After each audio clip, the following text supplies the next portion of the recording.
Hey guys, Rockingtheblade here. Once again, what's up everybody? It's been a while, I've been busy. I apologize, but here's my latest review. I know I'm kind of late on it, but I have a lot to say about it, considering the fact that, you know, when this particular series came out, I was really interested in it by the time. I was really interested in it when it first came out, and by the time I was interested in it or wanted to check it out, it's long since I haven't done anything in a while, but since a TV show came out about it, and we happened, and my older brother happened to get Peacock for me and my family, I decided to check it out and walked away pleasantly surprised and ultimately very impressed. And honestly, I cannot wait for season 2. If you're wondering what I'm talking about, that is the RTB spoiler-free review of Twisted Metal, the TV series, Season 1 review. That's right, I'm doing the Season 1 review of the Twisted Metal TV series that's based on the video game series from Sony PlayStation. Yeah, so I know of Twisted Metal. I've heard of it. I was more when it comes to, especially I'm of course I'm an avid gamer. Obviously, there's a lot of gaming reviews on this channel, so I'm a gamer, obviously.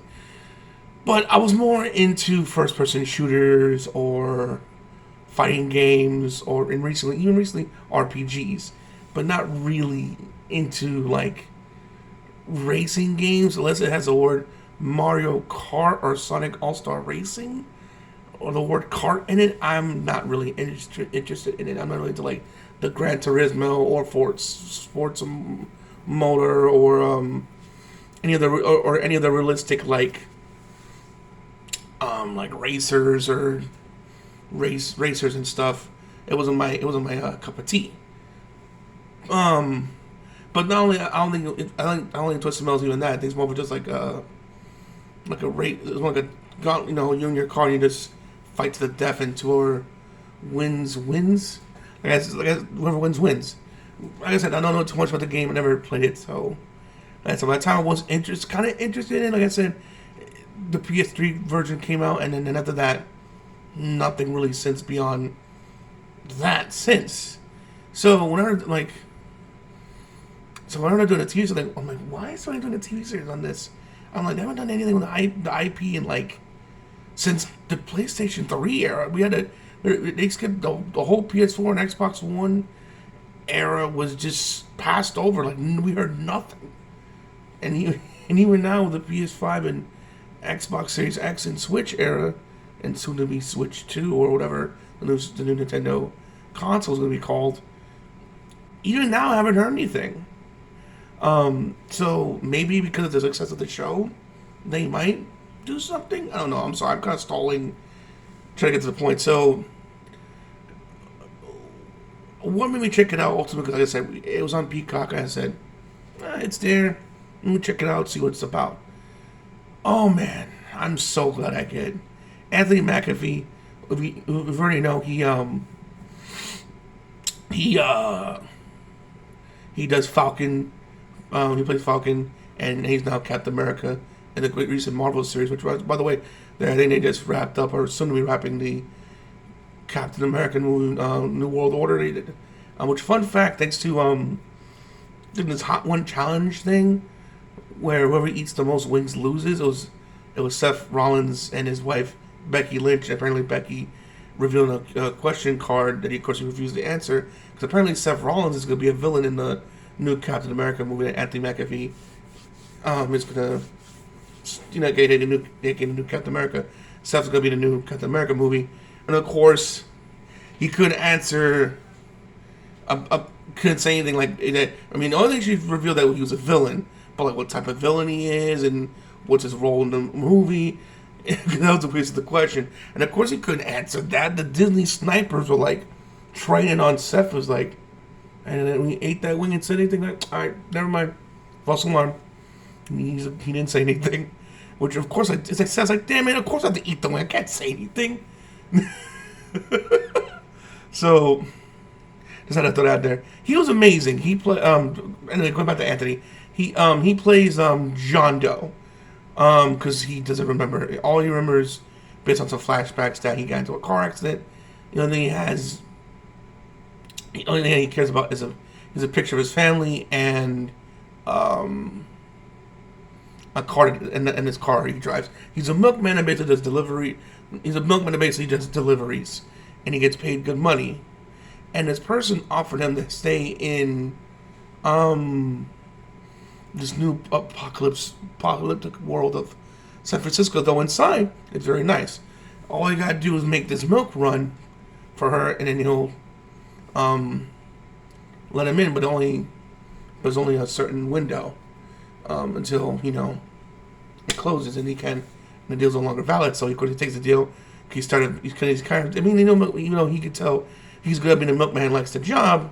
When you see the series and how crazy, violent, and insane it gets, you can see why it's a job that you won't last long in it unless you're very careful.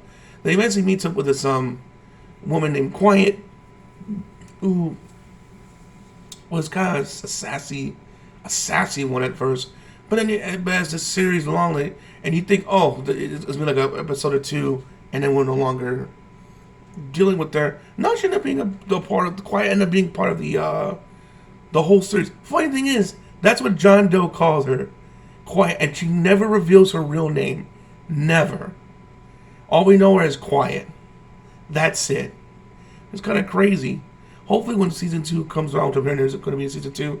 We'll get her real name, but yeah, all we know her is Quiet. And Quiet, and between Quiet and John Doe, they were it was an excellent chemistry between the two.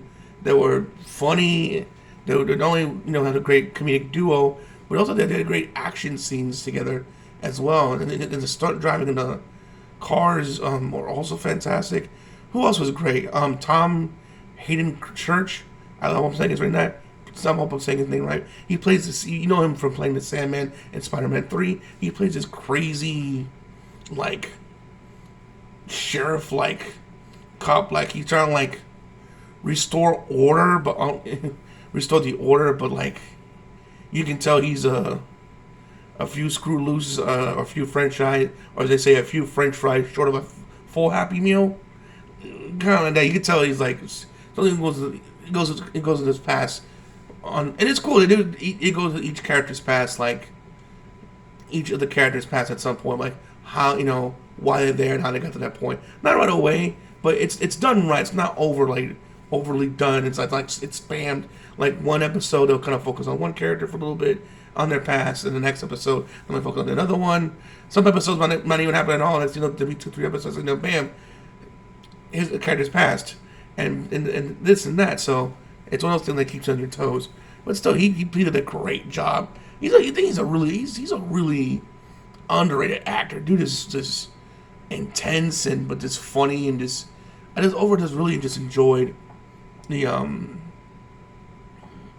his role. But the one that stole the show, the one that really makes it, besides John Doe and Quiet themselves, even Thomas's character was fantastic, but the one that really stole the show, and of course one of everyone's favorite character. In fact, he got famous off Twisted Metal Black, even though people liked his design since the first game. But Twisted Metal Black is where he had where his personality really shined through, and not only people liked his car, but liked the character himself. I'm talking about Sweet Tooth. Which, fun fact, the body actor, the one you saw in the body was Samoa Joe. He's a pro wrestler, but also, but unfortunately, the voice was Will Arnett. He's a famous actor. He also, I believe he did voice of Batman for Lego Batman movie. I could be wrong, but I believe he also did the voice for Batman Lego Batman. But still, Will Arnett, it's unfortunate because I would have liked to hear what Joe did, and was how he spoke as Sweet Tooth while in that role. I think they might hopefully in the future release behind the scenes of of that, and maybe we'll see that in the future. He stole the show, especially in the last episode. Oh my god! and the origin, and of course, we go into the origin of like even Sweet Tooth, but we don't. Like I said, for spoiler reasons, I won't say what you'll see, but it's just it's crazy and insane how we got from point A to point 8B, especially with Sweet Tooth. Like, holy shit, it really shows this guy's insane. I'm gonna leave it there. He does something crazy in his past, and that's where he kind of got where he's at, more or less. I won't say, like I said, I won't say what happened, but it's just, be warned, it's pretty insane. That's all I'm gonna say. It's not shown, but it's implied. But when it happens, you'll know when it happens. You can be like, oh, I told you. He did a great job. He stole the show, and it's just, man, it did he was funny and just intense at times. And like I said, John Doe and Quiet just stole the show. They really made this show, and it was just so damn good. And I was worried that we were only going to see him for like one episode, but thankfully he showed up in a lot of the other episodes as well. And ultimately, it's just a crazy, wild, like, series that ultimately had no right to be that good.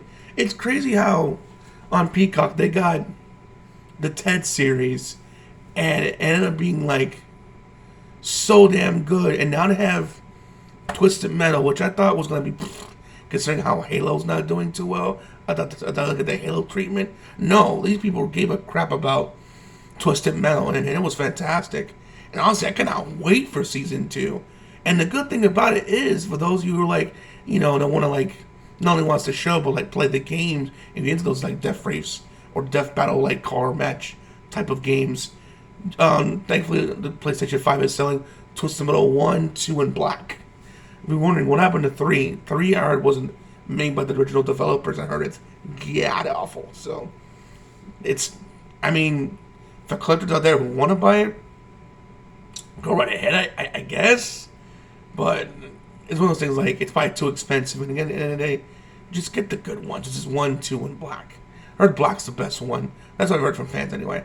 So overall, if you're wondering whether or not to go see it, go see it. Especially if you're a hardcore Twisted Metal fan. There are tons of Easter eggs for you guys that I'm like, when I call up Watch Mojo, see what the Easter eggs were. Like, oh wow, I learned a lot watching the Watch Mojo Easter eggs that are in Twisted Metal. So if you want to know, are there like Easter eggs for the show for fans?